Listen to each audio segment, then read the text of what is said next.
Hey, everybody, welcome in. It's Monday, right? See, look, it's already in this show. The effects of the week between Christmas and New Year's are showing. And before I even get into everything, I've seen all the memes and everything, and people saying, like, oh man, haven't been at work. We can't relate. It's a busy week in the NHL, so we have a lot to talk about here. And back by overwhelmingly popular demand, Hunter is joining us on the show today. I'm Jesse Montano. You're going to be joined by Megan Angley and Hunter here in just a few moments. Whew. Busy weekend. The Avs pick up a win right before the holiday break and then a win on the heels of the holiday break. We're going to unpack all of it, plus the impacts of guys like Scott Wedgewood, Sam Malinski. We're going to talk Olympic rosters, folks. And then, yes, we will be giving our New Year's resolutions for the Avs as we head into 2026. As always, guys, I want to start by reminding you about a couple of our great partners. First, Furniture Row, a new partner here at Guerilla. Head on over, check out all of the end-of-year offerings down at Furniture Row. Great new partner. We are so excited to have them on board. But I do also want to tell you guys about our great friends over at RefiJet. Did you guys know that you could refinance your auto loan? Well, with RefiJet, you can save around $150 every single month, all with just a soft credit pull and zero hassle. It's lower payments, flexible terms, maybe even some cash back in your pocket from your car's equity. And after all the spending you just did around the holidays, gosh, wouldn't it be nice to get some cash back right there in your pocket? RefiJet does the work. You get the savings. I always tell you guys the best way to support us is by supporting our partners. So head on over refijet.com/sports. See if they can't help you out, maybe help save you some money. And like I said, maybe get some money back in your pocket. So help us out by helping them out. Show them some love. refijet.com/sports. It is the faster, easier way to refinance. Hello and welcome in. Please do not leave your luggage unattended on the station.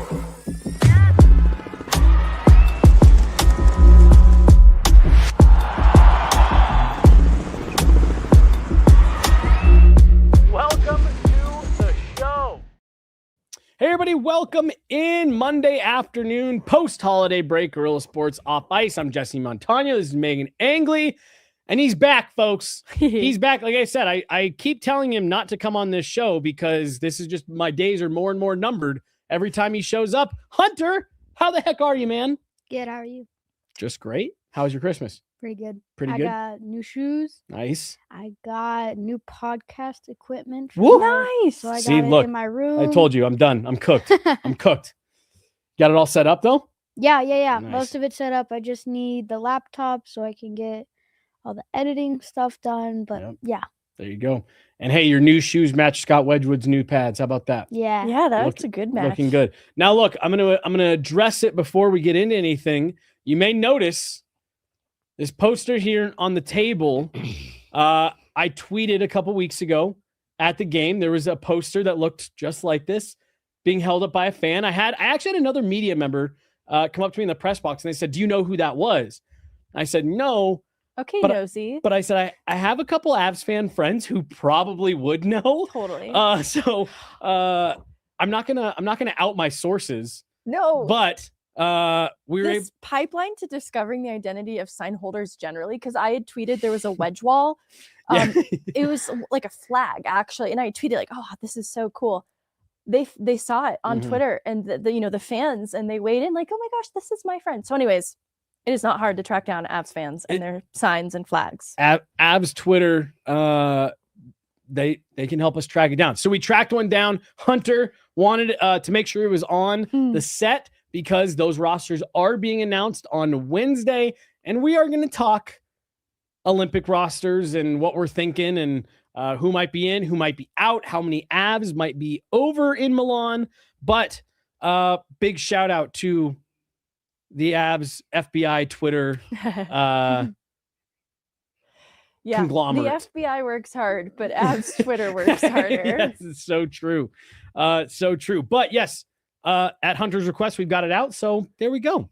We got it out. We're showing our Wedgewood love here. Megan, how are you doing? How was your holiday? It was so good. And, coming out of the holiday too, just getting back up to Denver from Colorado Springs, really productive, doing a lot of cleaning before the new year. it's almost a tradition, like to kind of clear out the old and make way for the new. So I'm in a great mood.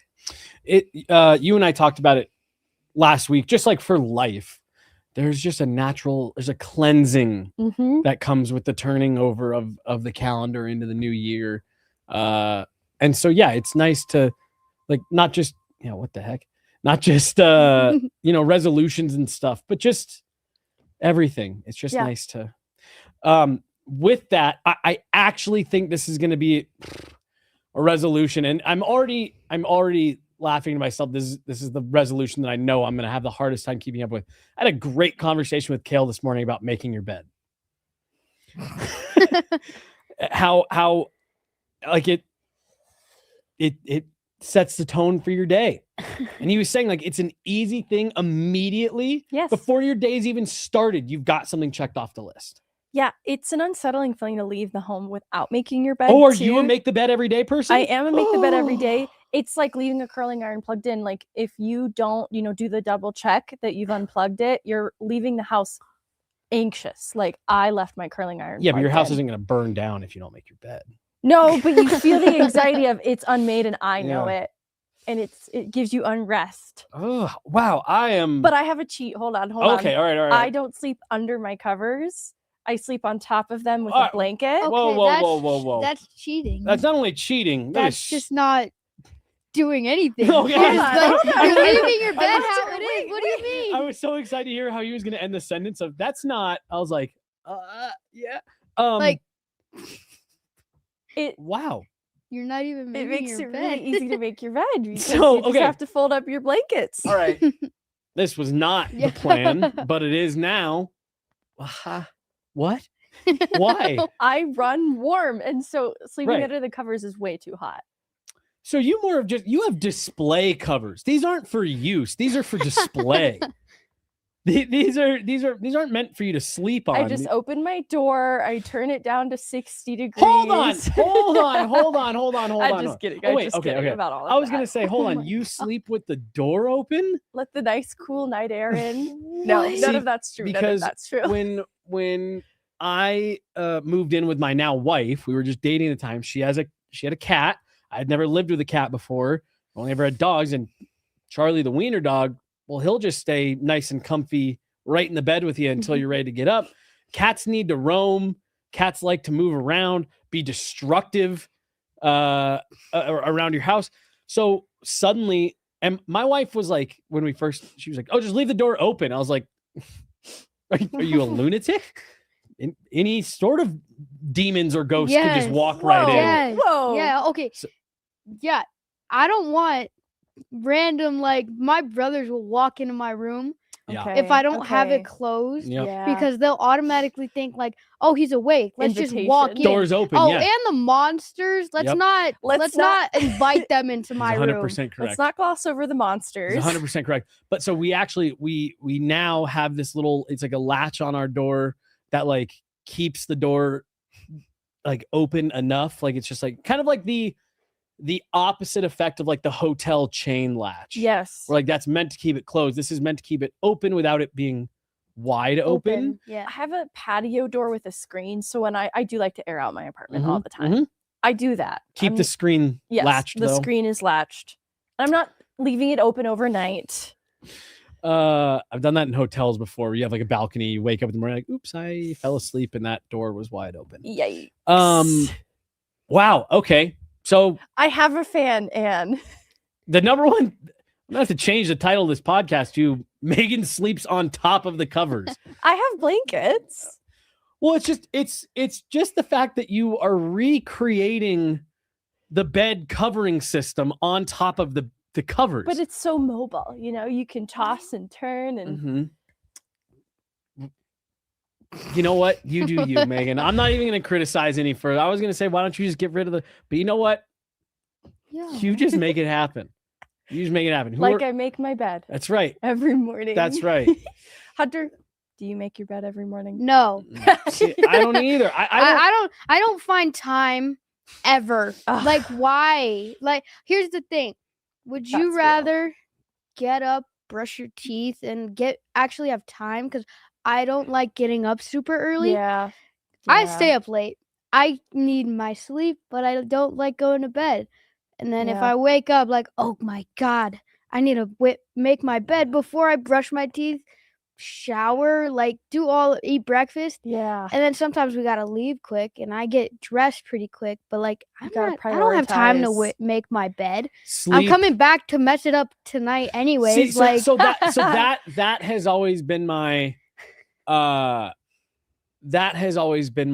my thing with it is like I'm hours away from getting back in and messing this up. Yeah. But again, I had a great conversation with Kale about like it's a mindset thing, and it's just like, yep, it's done. Task 1 of the day is done. So I think I'm gonna try to make that a New Year's resolution of mine, because like we make the bed like once a month. Maybe when people are over and like, you want to show them your room or something. I change the sheets every 2 to 4 weeks. Mm-hmm. And when I change the sheets, I'll make the bed over. And like, we also, I think I've talked about this show before. This is now a betting podcast. BEDDING. Sports betting. Sports betting. My wife and I sleep with 2 separate comforters because she's a spin and lock kind of person, and I'll wake up not only with no covers but with the inability to get the covers back. So like we have 2 different comforters, so like I said, we there's a lot of moving parts, right? A lot of moving parts, but in that situation, I'm gonna try to make my half of the bed every day. All right. How do you make half a bed? It would make sense if I'll see if I have a picture of my bed when it's made on my phone that I've like maybe sent to Hannah. So Jesse has dreamed about getting an Alaskan king. Oh yes, right. It's not just a dream; it's on the list. Step eventually above the California king. Yep. And I'm just trying to imagine how you're going to implement making your bed every day when you finally get that Alaska. Well, gonna need like. It's a great question. That's a big bed. It's NBA player size. Now, that's 100%. huge. Like Wemby has one of those. And really, it's one of those things that when I'm at the point when I have an Alaskan king, that means I'm gonna have to have a room that's big enough for one of those, which probably means I've got enough money to have someone else make it for me. Because I don't know if you're familiar with the dimensions of an Alaskan king, but how do you get a blanket that size either? Like sheets that size, a blanket that size. It's all custom and it's all expensive and large. People in my tax bracket don't have rooms big enough for an Alaskan king. So if and when I have one, things are going very well. But it is on the dream board. It's on the dream board. Should we talk about hockey? Yeah. Okay. All right. I was having fun. Well, I love too, like the Avs did the TikTok not TikTok, but the content of who makes their bed and who doesn't. I like that was why. That was cool. Because Kale was like, duh, of course I made it. Oof. And so that was why I went up to him, because I said, you answered that question as if you make your bed every day. He's like, every day. And he said, as long as his wife isn't still in the bed asleep. Which is a valid asleep, response, because they're leaving early for travel sometimes. Yep. He said, if I'm the last one out of bed or we're getting up at the same time, I always make the bed. And then that led into the whole conversation. So this started with Avs hockey, and now we're bringing it back. Right. Cale Makar is the one who got me on this really whole thing. Cale Makar's fault. Right. So that counts. And then guys just want Alaskan. And bed and now your sheets, you make half a bed. It's important to have dreams. You sleep on top of your covers. All right. Took a lot of heat for that, Hunter. Let's not bring it up again. Okay. All right. Coming out of the holiday break, first pod since the holiday break. Megan, we got 2 games. We're not going to do full on like post-game breakdowns of them, but you had a game going into the break against Utah and then a game coming out of the break against Vegas. Tale of 2 different games, no doubt about it. The Avs win 1-0 pre-holiday break, 6-5 in the shootout post-holiday break. But I think that's kind of what we want to talk about here, is the fact that the Avs just, it does not matter if you want to play it tight, 1-0, or if you want to, get into a game where you're trading chances, filling the net. They'll do that too. I think there's a lot more to unpack from that Vegas game than just filling the net and trading chances. But let's start with the Utah game. Those games always have great energy in the building, just because it's kind of like the day before, like, you get off school, right? Everyone that last day of class is really excited. There's that same kind of energy in the building. And I feel like maybe it can be easy for teams to feel that, maybe get a little bit too ramped up and get away from the details and the structure. But that 1-0 game, I think, underscored, highlighted details, structure, etc. Yeah, I think the overarching theme for this Avs team is they don't get caught up in the need for instant gratification. And so they understand that they build their way back into games when things get a little bit off the rails. Like in that Utah game, it's not that the Avs are having games where things are off the rails the entire time. It's usually a singular period, maybe even a series of shifts, but they get it back on track gradually by working really hard. And I love that a few times now, Jared Bednar and some of the players have used the word fragment to say that they don't fragment when they're met with these maybe difficult moments where they stray from their game a little bit.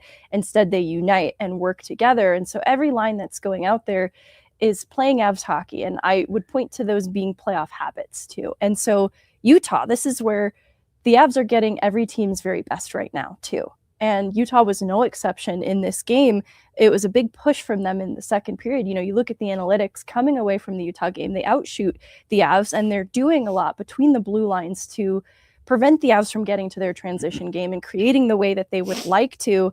And then the Avs bring it, you know, back in. They settle things down a little bit, and they withstand the push from Utah.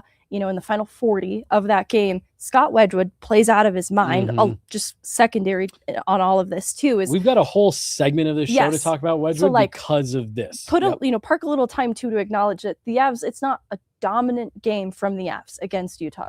As a matter of fact, like the lone goal in this game is born from a great play from Sam Girard to force a turnover in the neutral zone. You know, the Avs really strengthened that play then to make that one goal possible, because it wasn't as if they weren't doing things to try and create. They were just running into some issues with what Utah was doing to counter them.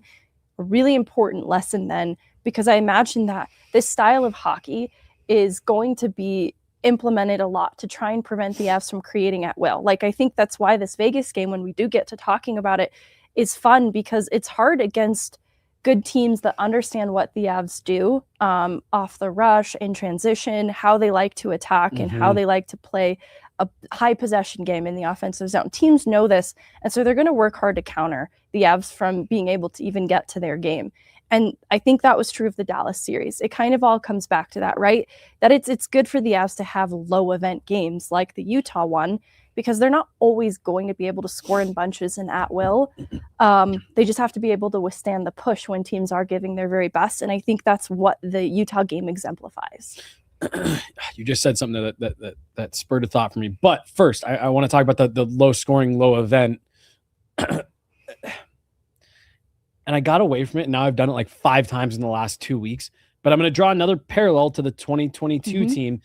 And I loved what you just said right there. Like, teams are gonna key in, and teams are gonna defend well at times, if not for entire games. They're gonna take away things that the Avs like to do, and they're gonna take away quality options. And it's been the Avs' ability to find ways to circumvent that's been so impressive. But on the defensive side of the puck, like I just, even when you get on Twitter and you just scroll, you know, there's all the, oh, the Avs are a wagon. Oh, they're this crazy fun team to watch, a high flying offense. I remember, and I've told this story before, 2022 media day for the Stanley Cup final. All the national media is in town. You start to get a little bit of it with the Western Conference final, but this is it. This is the final. Everybody is in town. And I just remember being in the big atrium, and there's all these different networks doing hits and having guests on, and NHL Network and Sportsnet and Hockey Night in Canada, TSN. And the overwhelming theme was, well, the Avs have looked really good, and they swept the Oilers, and they both, but is the defense really going to be able to hold up? Is this high flying offense, are they going to have enough in the defensive tank to shut down the Tampa Bay Lightning? And I remember just laughing, because it's like, oh, wow, none of you guys have spent any time watching this team, because the Avs were an elite defensive team that year.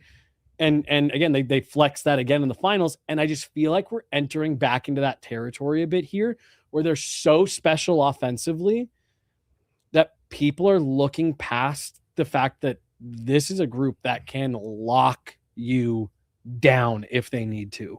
That doesn't even mention the penalty kill and how good that has been. Yeah.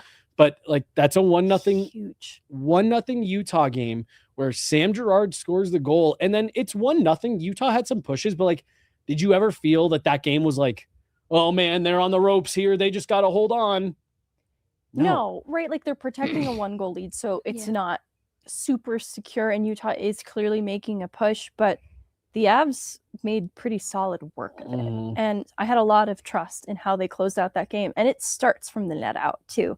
Scott Wedgewood was on top of his game. He was locked in. He was seeing everything. Unbelievable save off the goal line. Gave me so much confidence too in the defending details then. And, in asking Jared Bednar this question, it does change the way that his players even just play the puck right in front of Scott Wedgewood. When he's playing like that, there's tremendous confidence in him. And I think that changes the narrative in the game. Even though Utah's making a bit of a push, the quality of those chances isn't as high as they could be because the Avs are making a great effort to take away lanes, block shots, sacrificing the body to do so as needed, especially on this now first in the league penalty kill, which I think was only made more impressive in the Vegas game on top of it all. They've been so consistent. I want to come back to the keeping the puck out of their own net, but the only guy who put the puck in the net on that pre-Christmas game was Sam Girard on a breakaway. Not usually where you find defensemen leading the rush on a breakaway. Hunter, I know Sammy G's your guy. I actually just talked about you with him this morning. Talked about you with him this morning. What'd you see on Sammy's goal there? Well, most of his goals, that breakaway was you don't see him on breakaways very much, but he's had 7 points in the last 7 games. He's on a roll right now, and 2 goals have been from like a deflection from a stick in the Vegas game, or like on a breakaway, which I don't remember if it deflected off of his pads or something. I think it did. Yeah. Yep. So he's finding areas, and that puck is going fast enough to where they can't reach it in time, and it's deflecting, and it's in the Vegas game, it changed direction and the goalie couldn't find it.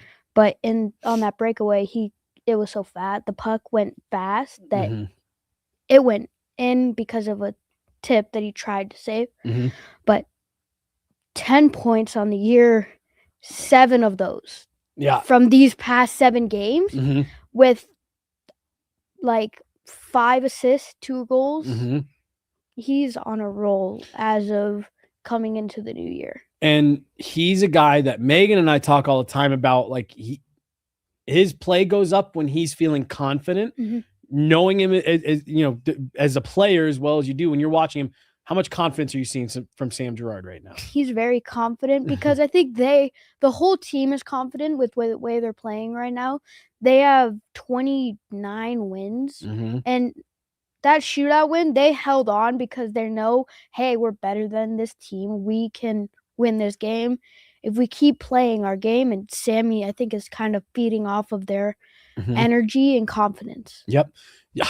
You were just talking about, or you just said feeling that they should be winning. I don't know if you guys caught, and we're going to talk about Vegas in a second, Nathan McKinnon's comment after the game saying they started feeling confident, and he goes, look, both teams know who should be winning, I feel like.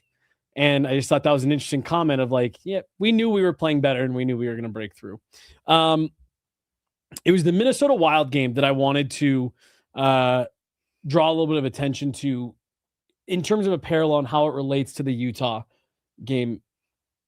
The Avs are up 1-0 after 1 against Minnesota back on the 21st. They're up 1-0 after 1, 2-0 after 2.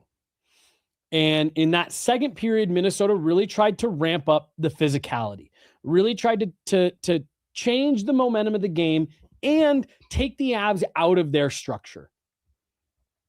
The Avs just weren't biting. Minnesota gets a goal early in the third to kick things off. And they start sitting there and you go, okay, well, if they get another one, suddenly you're talking about a 1-goal game with a ton of time left. It's a team at home. They feel like they've got something to prove.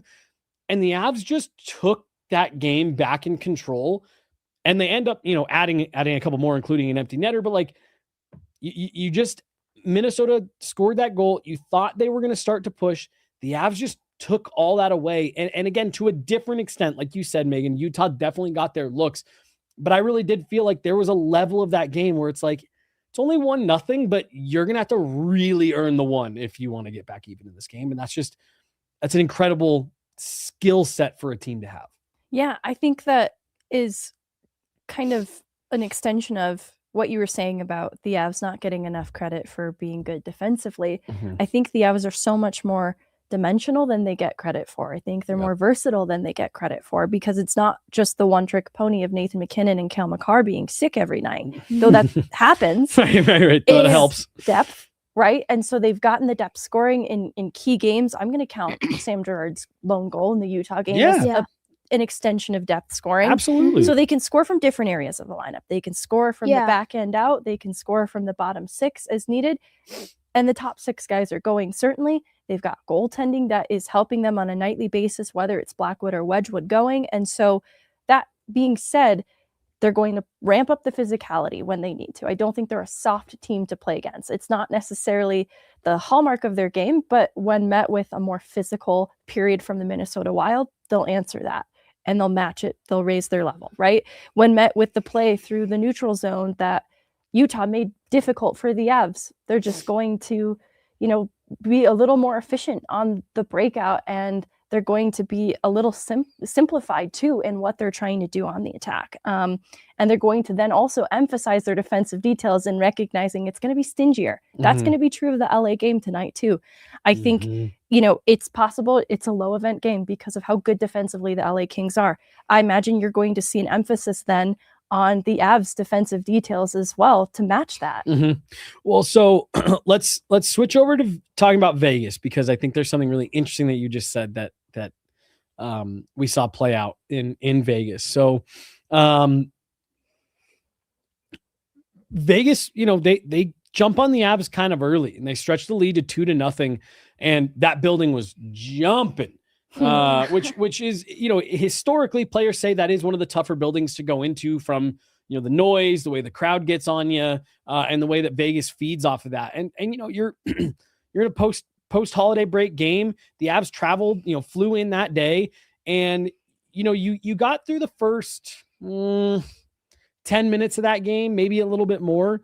And you were just wondering, like, is this just going to be one of those games for the Avs, kind of like the Islanders game in New York, where it's like, they just don't have it tonight. And that's all right.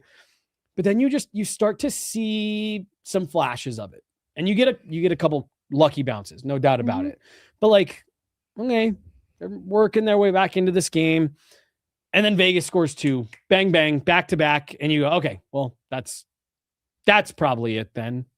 Right. They probably can't come back from this. And where I'm going with this is, not only when you say that's probably it, Megan, I had flashbacks to 2020. Vegas packing the house, blocking everything, sticks in lanes, puck on their stick, up and out. Pack the middle of the ice, block shots, get sticks in lanes, letting the Avs have the perimeter, but just giving them nothing through the middle. And that's been a hallmark of who Vegas is. But then the Avs started to press. And they started to press, and they started to press, and suddenly they started hemming Vegas in their zone. Vegas's legs start getting heavy. They suddenly can't stick to their structure the way that they wanted to, and the Avs just start kind of picking them apart.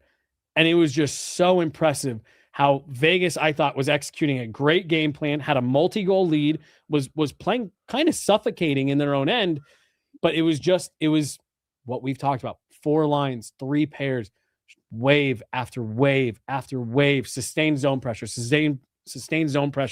shots on net. And Vegas eventually just could not hold any longer. Yeah. It's not so different from like when I was talking about the push from Utah and the Avs just had to withstand it. The difference is that the push is coming from the Colorado Avalanche, and there is a threat in every 5-man unit that is on the ice at any given time. And so I think that's what became so important in this Vegas game, because you're right, excellent lane management, making it difficult to create, leading to broken plays, which is actually how 2 at minimum of those goals against even happen, right? They have maybe a little bit of that trouble defending off the rush, then coming back because guys kept trying to dangle. Sorry. Because of a fluky broken play in the offensive zone, because they're trying to create, right? Not a bad thing, but it just happens sometimes. And I think that the answer for this was to attack from maybe underestimated areas. And so that's where the Sam's pairing. I think this game is so important for them as a pairing because they were everywhere. They were all over Vegas every shift. And you saw too, their minutes were kind of climbing because you could tell they had the energy, the legs, the confidence. They were putting everything on net. And I think it started to all work together, right? Like they didn't fragment, like they talked about the Seattle game a couple weeks ago on the road.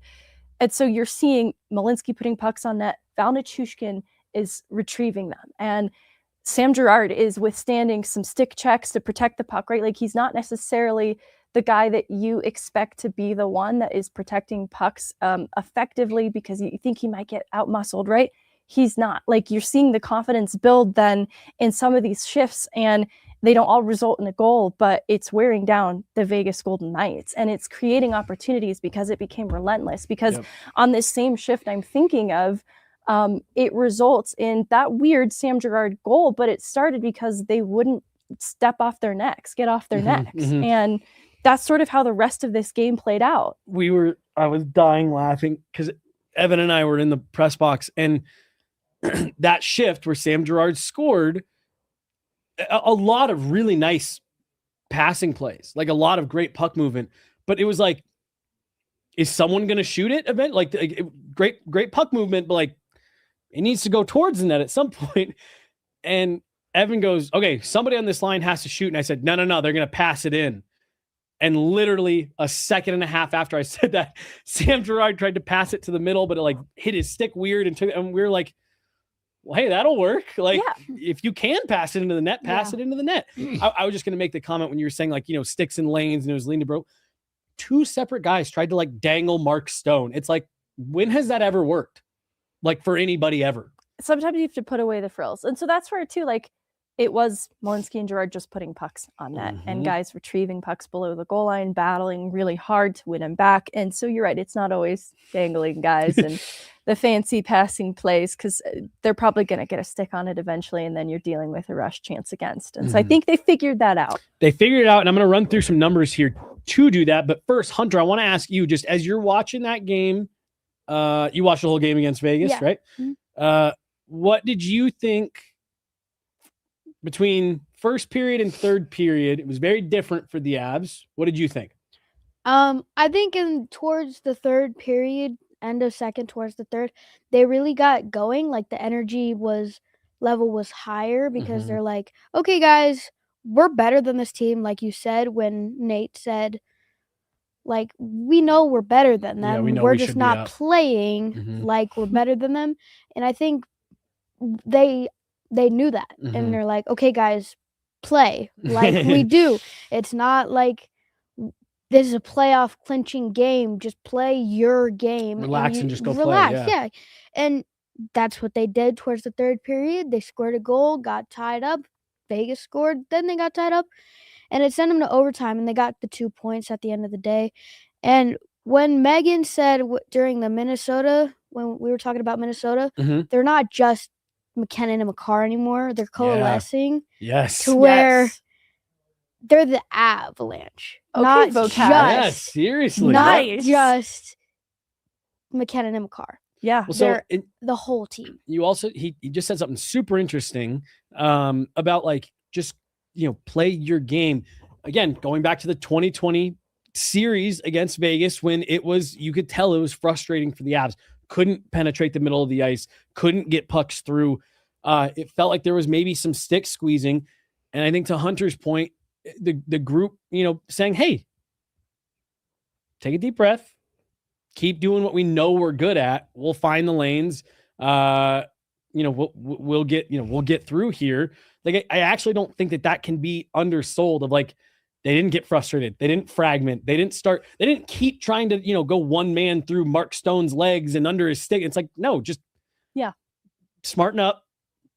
And they did. They did just relax and play. This is courtesy of our friend Corey Massasak here, who put all these together.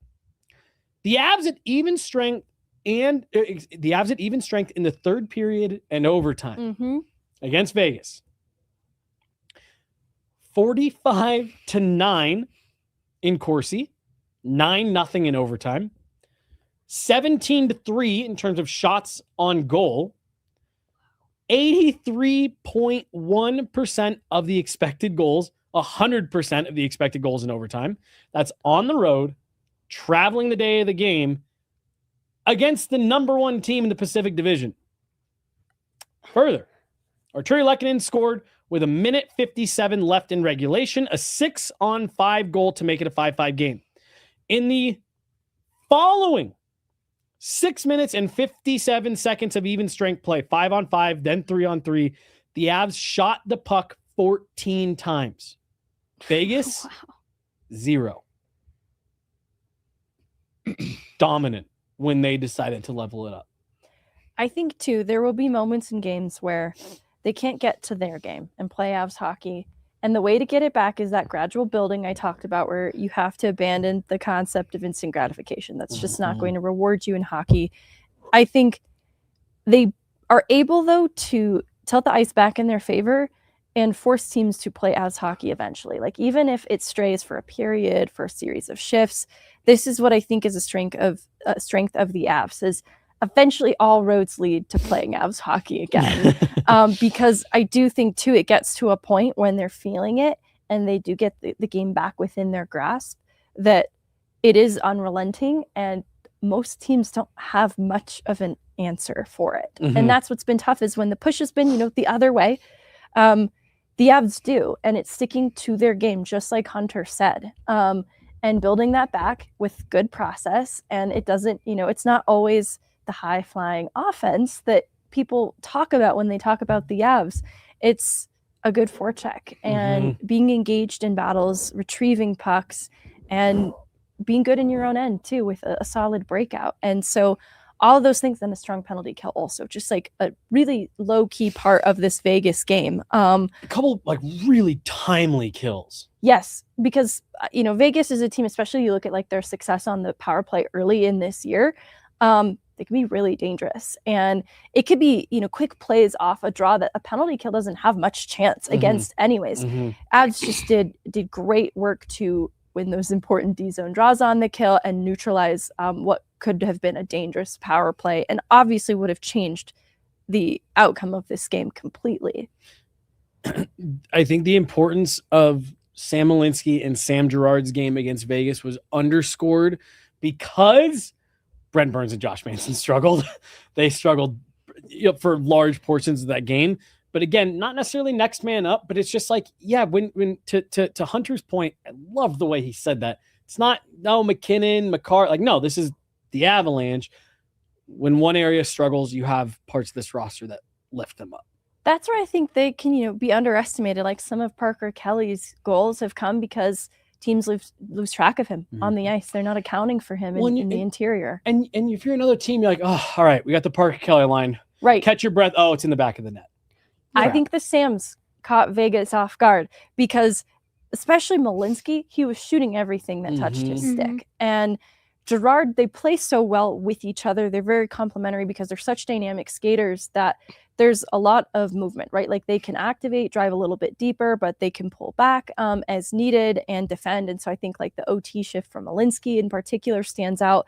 Just a subtle stick to take away a lane in what could have been a really dangerous opportunity. And that's, in looking at the 0 scoring chances, it's little things like that. Yep. And so I think the Sams are really figuring it out together. They both appear to be playing with a lot of confidence. And, in talking about staying on their necks, I think that pair did not let up all night and was kind of a nightmare. And Vegas didn't really have an answer for Av's third pairing.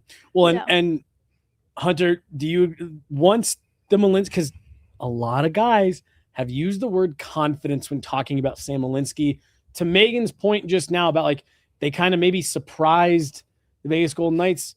When you were looking at that game, did you see it the Sams got going, and then because they were going, that led to more confidence, which led to more, puck touches, all that stuff? Yeah, 100%. Because their defense, they get the puck into the slot where the rebounds and all the chaos comes from. Yeah, chaos. And they shoot the puck when Sam Girard would pass shot that puck. Yep.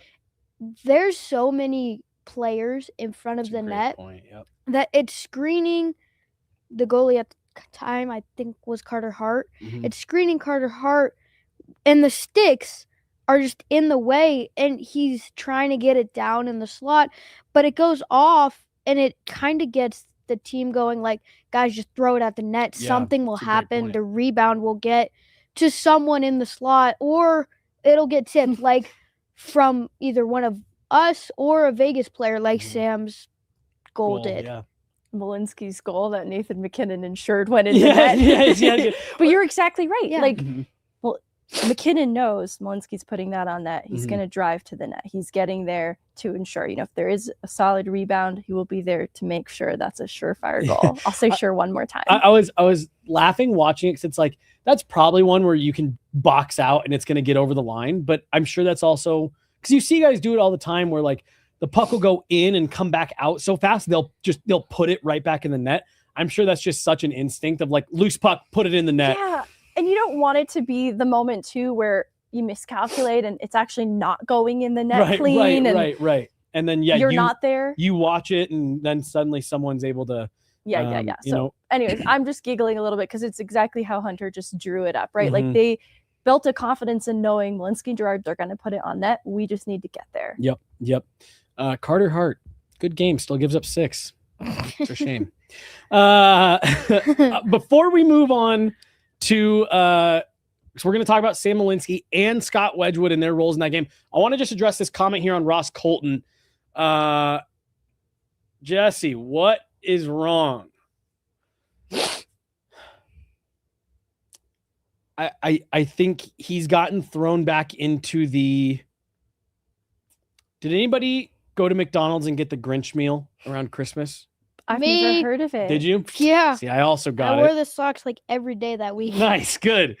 Well, part of that, I guess it's big in Europe. They you get the fries and they'll give you additional seasoning, like special seasoning. Is it green? I got that. So they have that here too, but it's so popular, it's sold out. And then you put the fries into this, like they give you an empty shaker bag and you shake up the fries with the seasoning.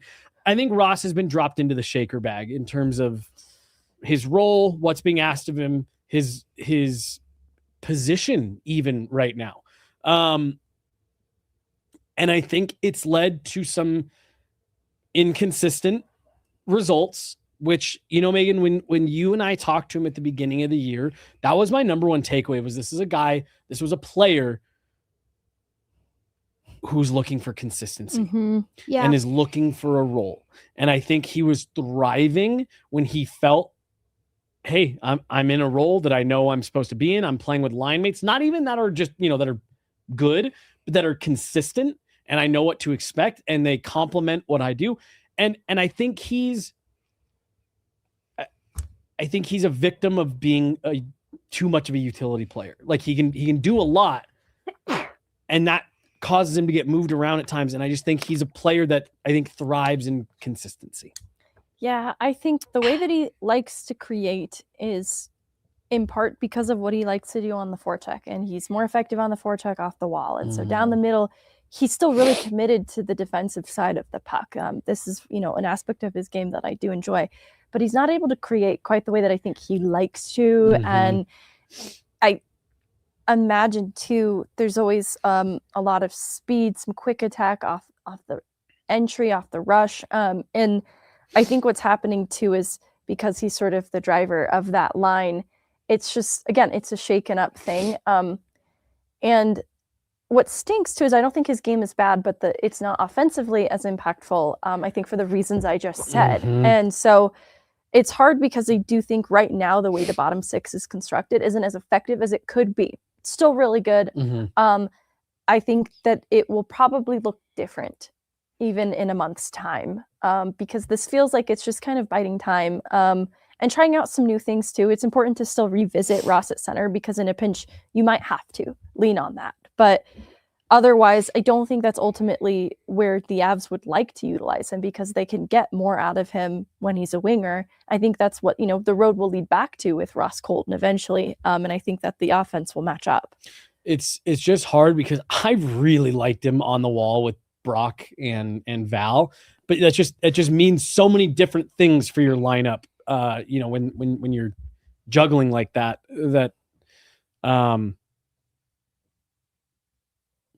Yeah, I don't know. I think a lot of it will depend on, like, there's another move coming before the, what is it, March 6th, March 7th deadline. Yeah. And I do just wonder, a question that you asked so much at the beginning. I know I was hoping that nobody caught that I did it on accident. I wonder if they're going to go shopping with Ross in mind. Yeah. Like not to trade him, but to like move him. No, not to move, but like, can we bring someone in to compliment him? Isn't it tough too? Because this was the whole cool guy conversation in the summer. I think it's just emphasized the need for a center that they are in love with, because, you know, like right now, then, in not feeling like super in love with Ross Colton, taking draws, playing as a center in that way. Jack Drury's doing a lot of heavy lifting. I still think they really like Jack Drury's fit. I just don't think they fell in love with him as a 3C option. I also think the cool guy conversation from the summer, like I think in the moment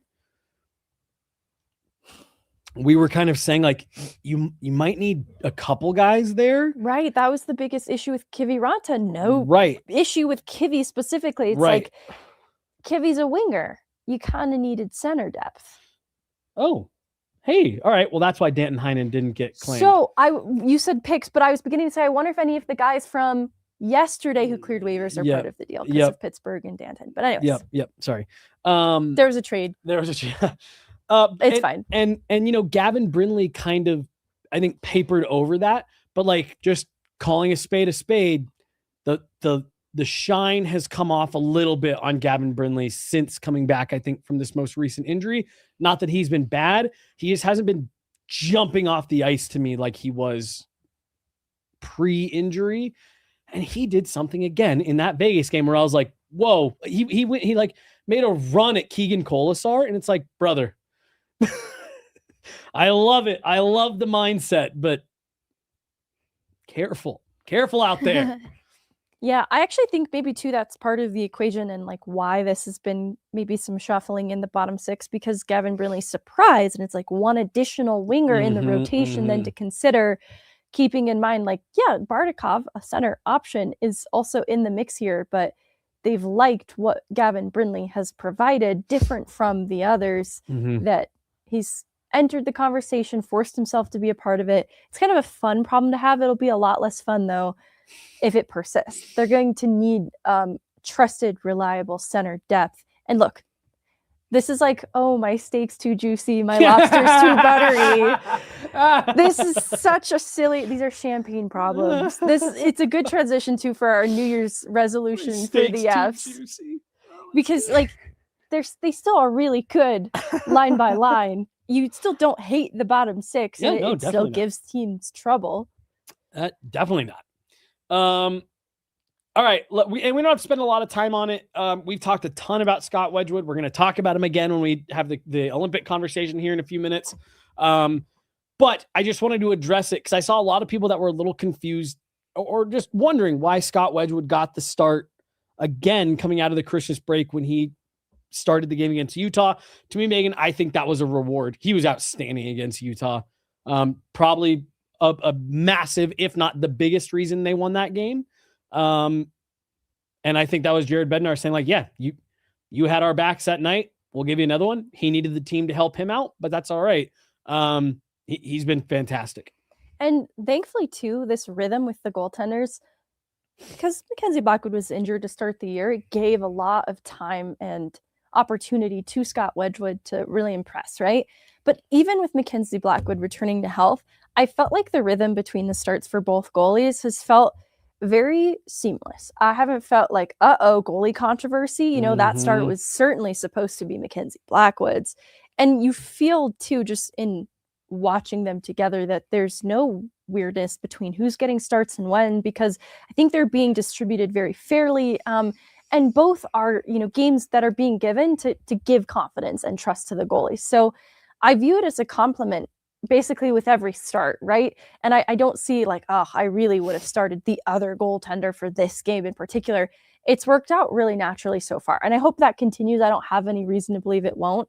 But I think ultimately in the conversation around the goalies that get used a lot in regular season, like the Hellebucks. It costs teams later. I think even Jake Ottinger, we've had this conversation. So all that to say, I think it's a good thing that they're kind of splitting these starts between the goaltenders, because it would be a shame to sit Scott Wedgewood right now, right? He is playing so well. The team clearly trusts him. And it just makes a lot of sense then to keep both goalies in the rotation in this order. That makes a lot of sense. Hello. Do you have anything? Yeah, I'm on a show and so are you. Do you have anything to say about Scott Wedgewood? No, I was going to talk about sourdough. I do love Scott Wedgewood, though. Love Wedgie, big fan. All right, perfect. Well, I'll call you back to talk about sourdough later.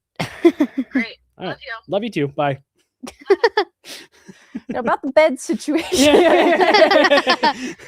Jesse said he's making the bed every day. And we need to know if he's lying. Yeah, hopefully she doesn't watch this, because then I'll have something to hold up to stand up to. Hunter, Scott Wedgewood.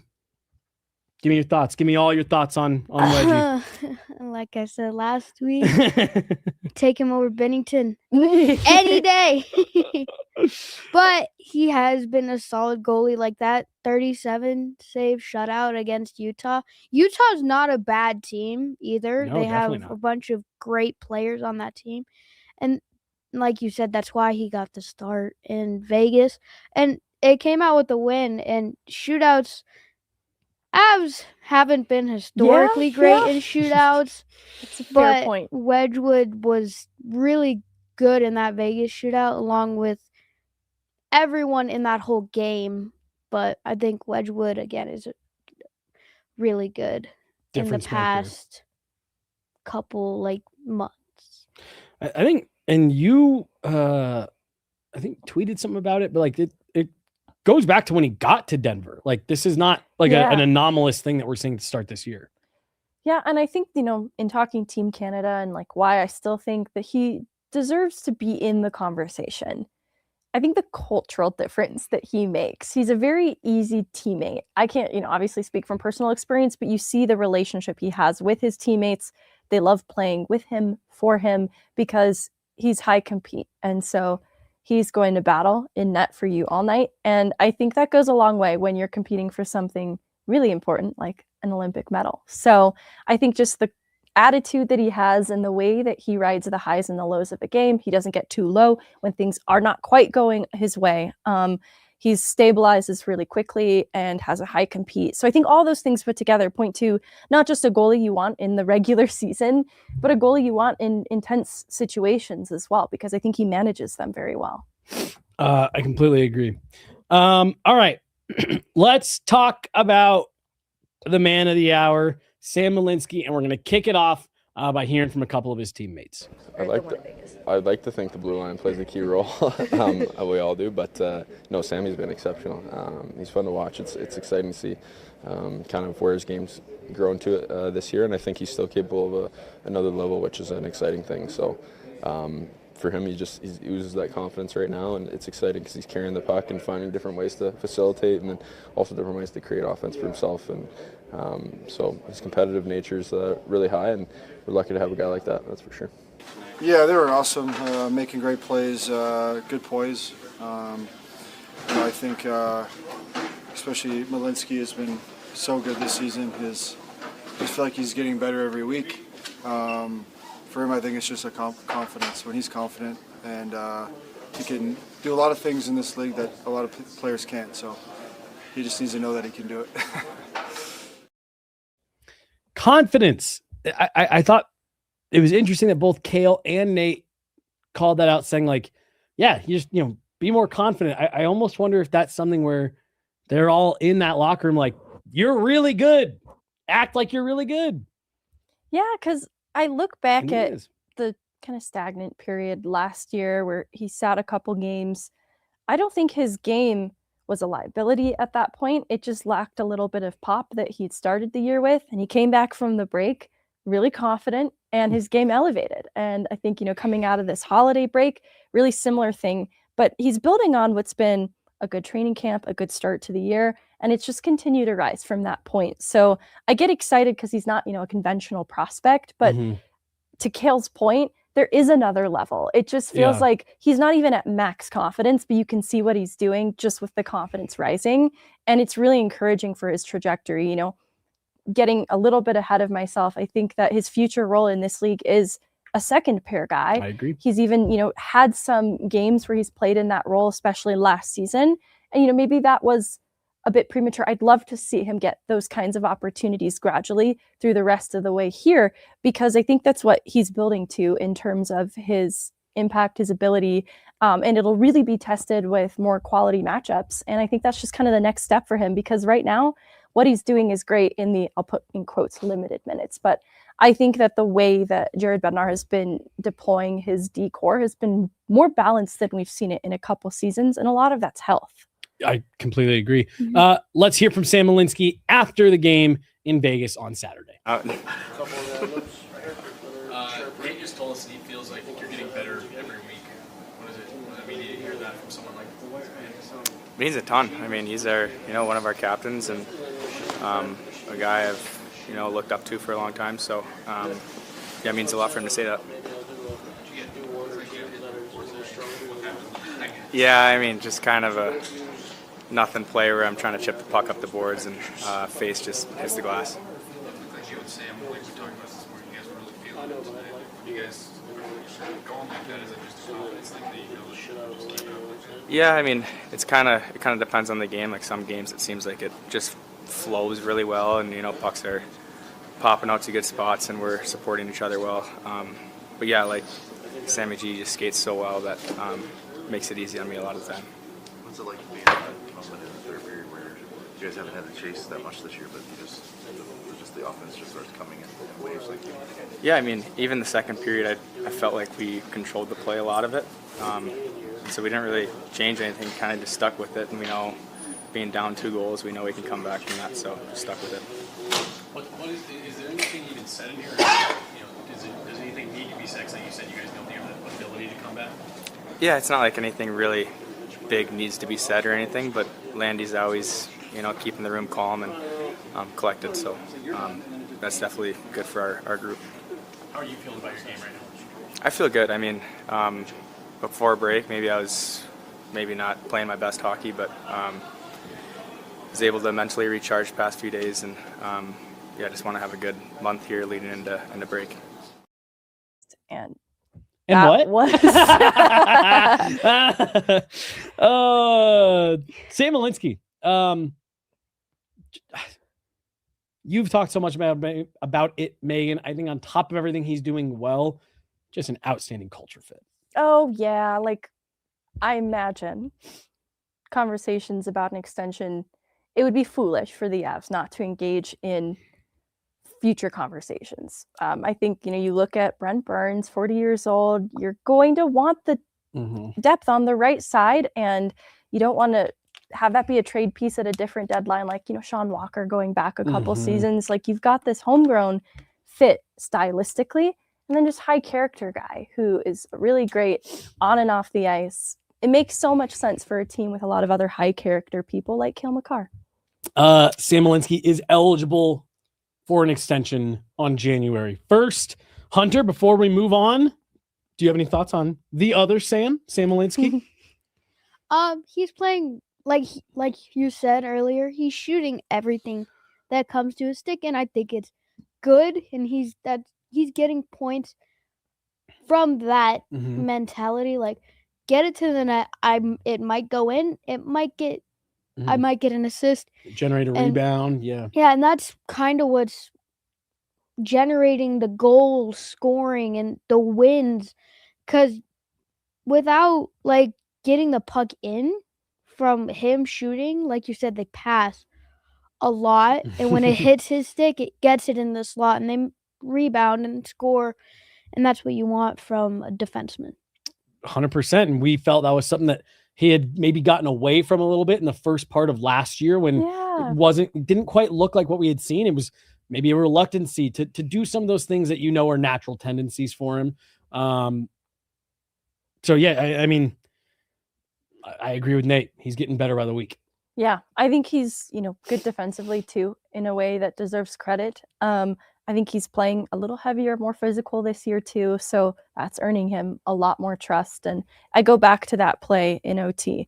I think that was not only a reward for having such a great game in regulation to get that early shift with McKinnon, but then in defending back and just making the right stick play to take away a lane. I think he's got a good 200-foot game in addition to we're just, seeing the things that he did so well in college really start to translate at this level. 100%. All right, let's do it. Let's get into a little bit of Olympic talk here. We are 2 days out from the release of Canada's roster, and then everything else is coming kind of in the following days there. Team USA will be announcing their roster during the Winter Classic on the 2nd.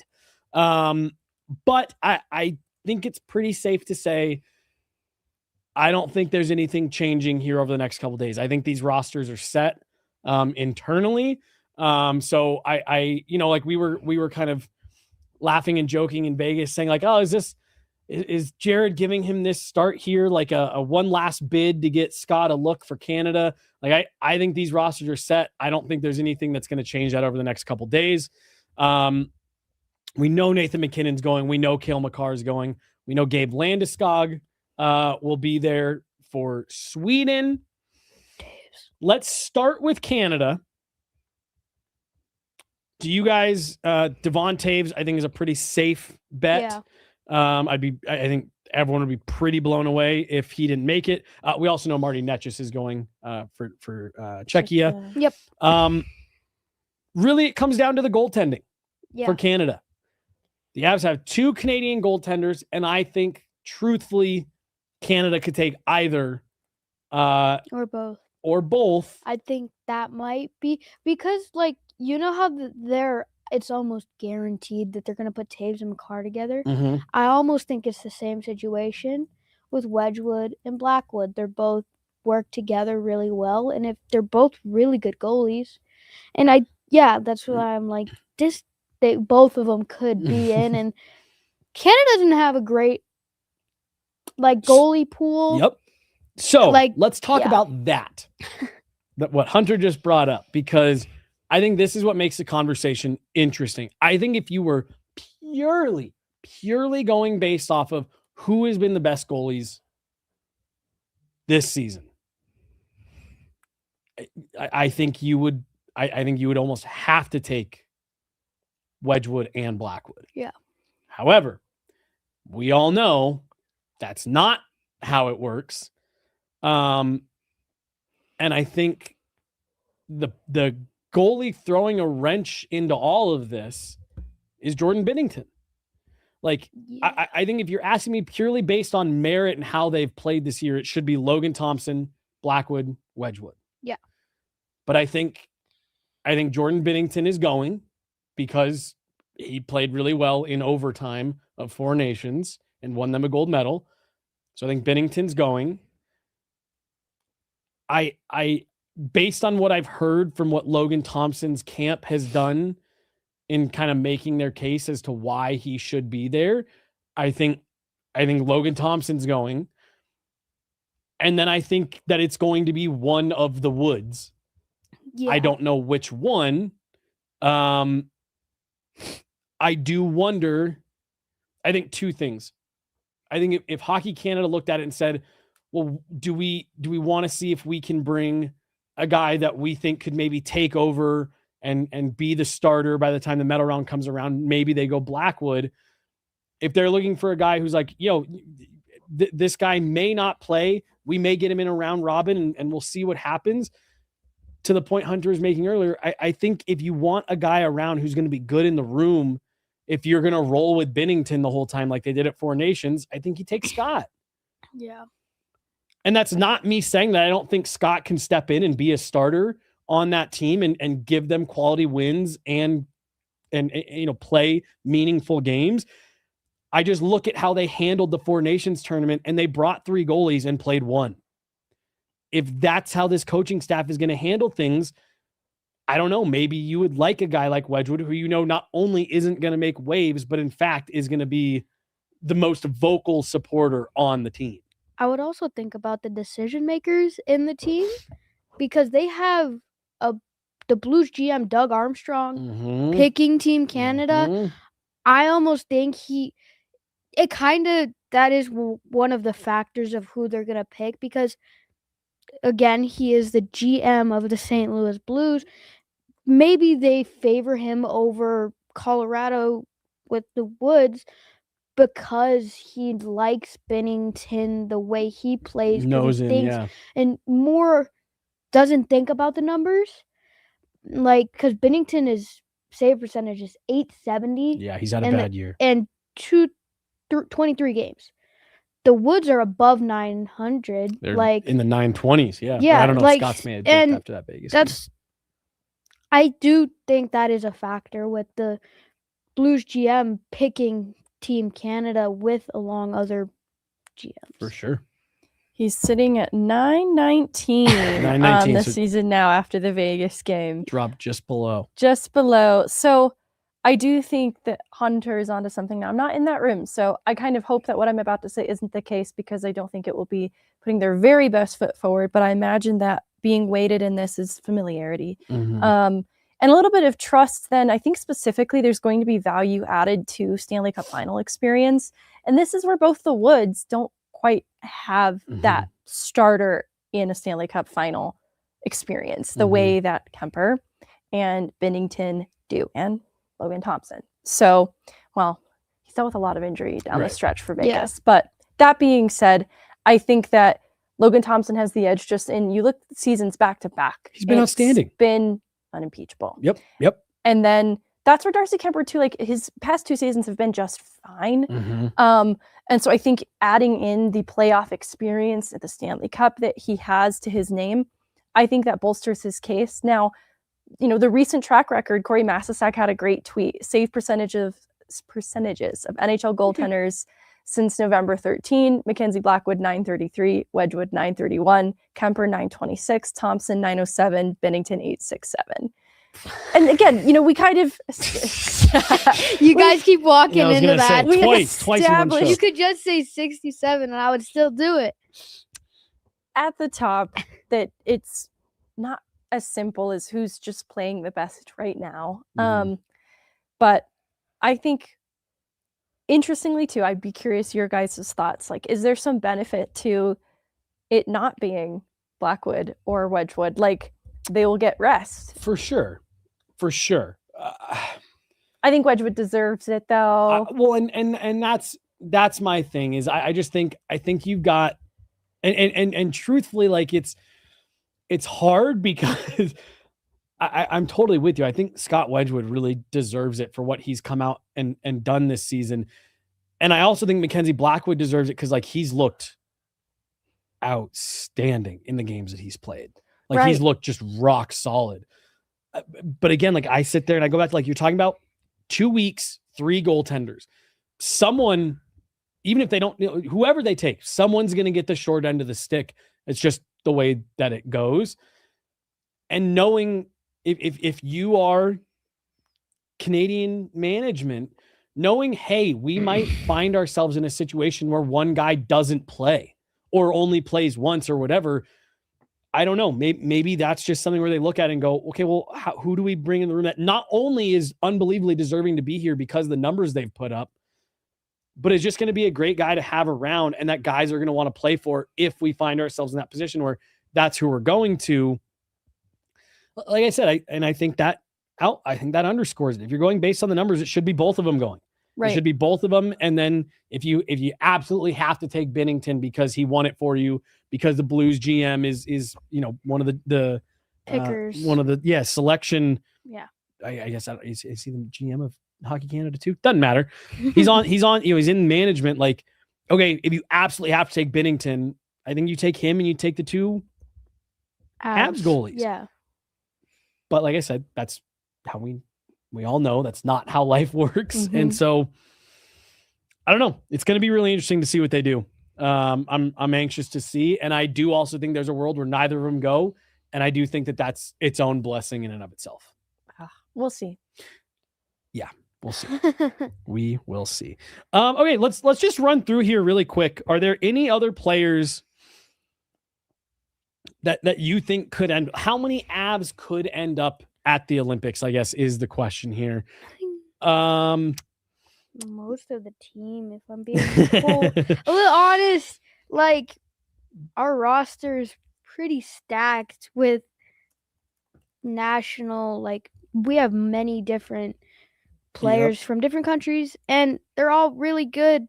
Like, I think Burns could make it. I think Landeskog's going to make it. Lekkonen's going to make it. McKinnon's going to make it. Makar, maybe Nelson. So that's where I was going to go next is Nelson. I think he was on the Four Nations roster, so I think that gives him a leg up. Start of the season wasn't great. He's really come on here in the last 6 weeks. I do think that Brock Nelson has done enough. I think he's played his way on, at least to the roster. How much he plays, what that role is, I'm not sure. I do think Brock Nelson has done enough, though. I think he'll get there. I think, too, that's my one that's like not as much a lock as some of the others for his country. But in just glancing at projected rosters for Team USA, I think he should beat out one of these forwards.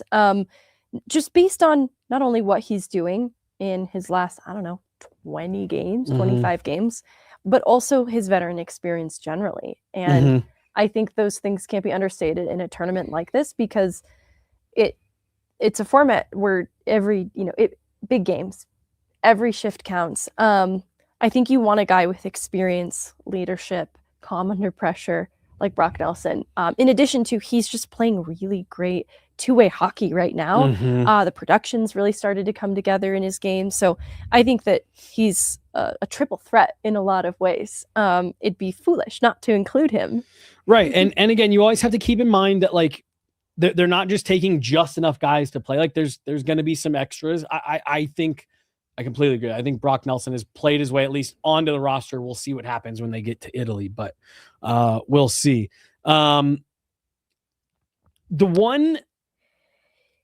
There's two players that I think,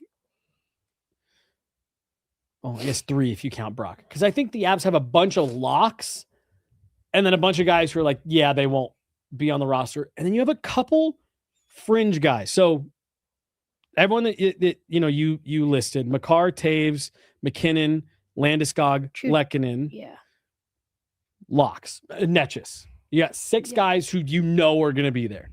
Then I think you've got Kiviranta, Nelson, and Olofsson as bubble guys for their country. To Hunter's point, I think the Avs have a lot of really, really good players that world championship stuff like that. You could have a lot of guys go. I think that, Brent Burns, Josh Manson, stuff like that. You're victims of the fact that the countries you're from are just stacked, right? Yeah. Your thoughts on Kivy, Olofsson, and we just did Brock. So Kivy and Olofsson. Yeah, And again, it's tough because it's what all are they taking from Europe? Right. Was Olofsson on any Four Nations rosters? I don't believe so. Let me double check that. I think that's a strong indicator here, to be honest with you. Where's he from? Sweden. I don't know. He was not. Okay. Yeah. No Four Nations. I think he'd be the closest to being fringe consideration, and that is making me less inclined to think so. But this is where not just the Four Nations of it all with Brock Nelson, but it's not just looking at this list of forwards for Team USA and the projected roster. It's not just that he's playing great hockey right now. He's playing great hockey, one of the best teams, and it's in his own right too. And so I just feel like that's it should carry a lot more weight. And I don't think he should be a fringe guy. I do. Nelson? Yeah. You're saying, yeah. I'm with you. Yeah. I think he should beat out one of these guys that are in these projected rosters that omit him. Yeah. Yeah. And go ahead. They need a big guy.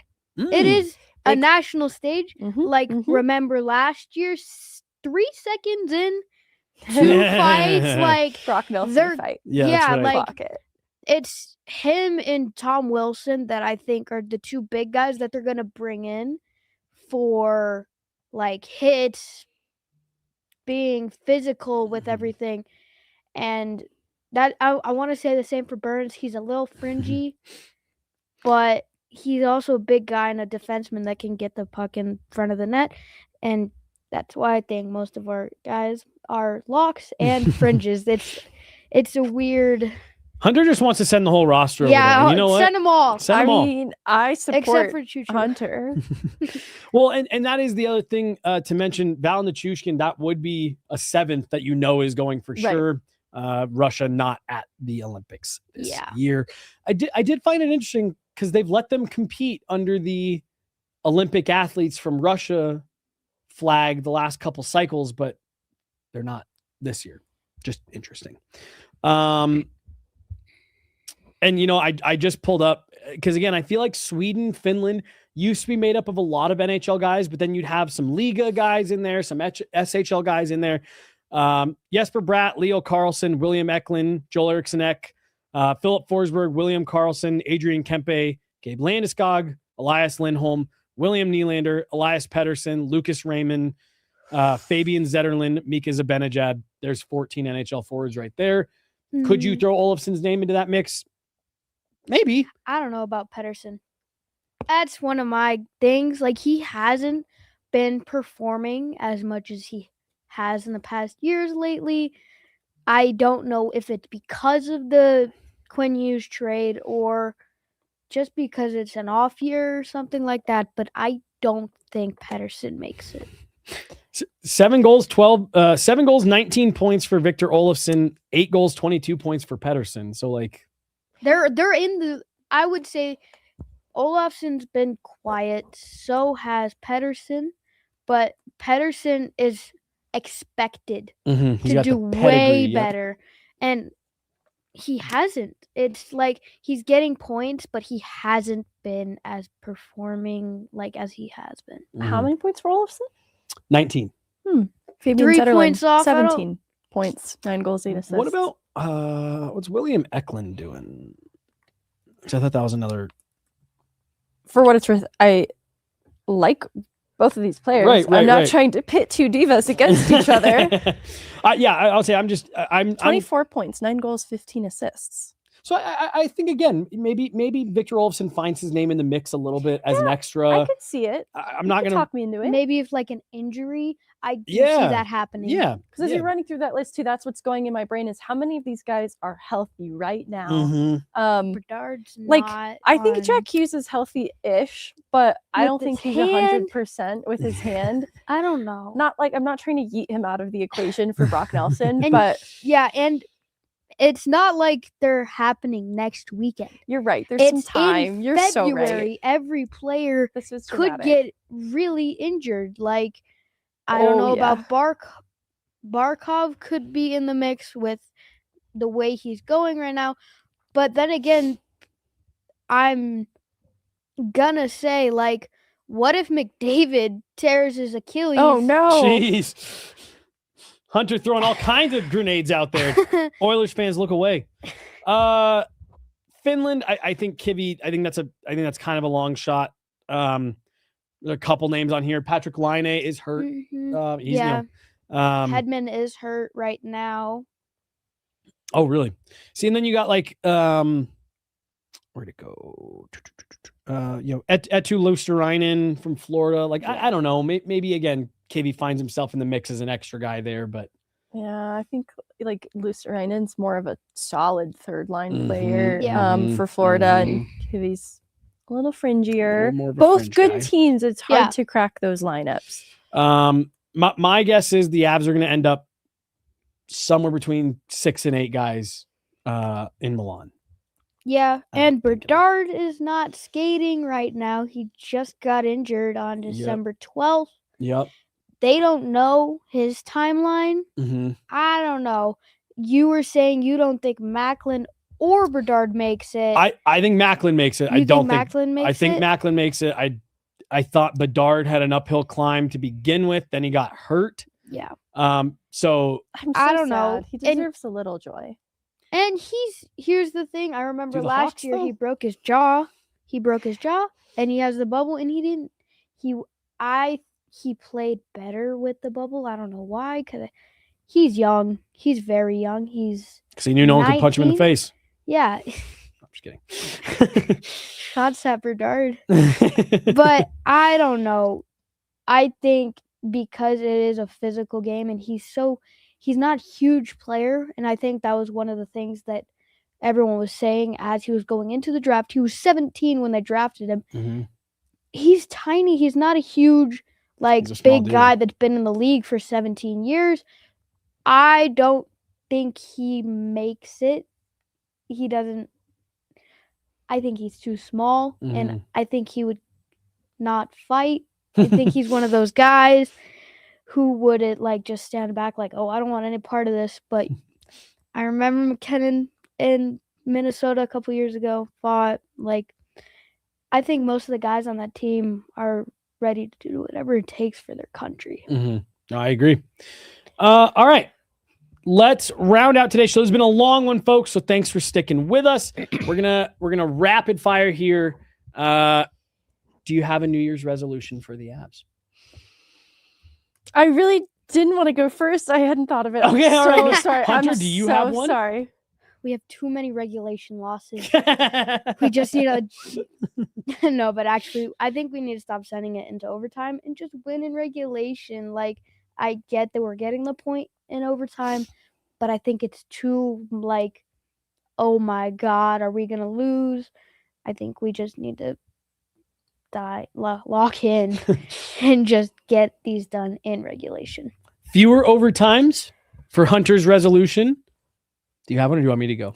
I'm ready now. Let's hear it. I want them to embrace not being stubborn on the power play. Yes. I think that they can have more success, a little more consistency in general. Again, it's a power play. It's hard to drive consistent results, but I think there's been a little bit of stubbornness from it through this point. I think they're working through it, but I think they need to stay committed to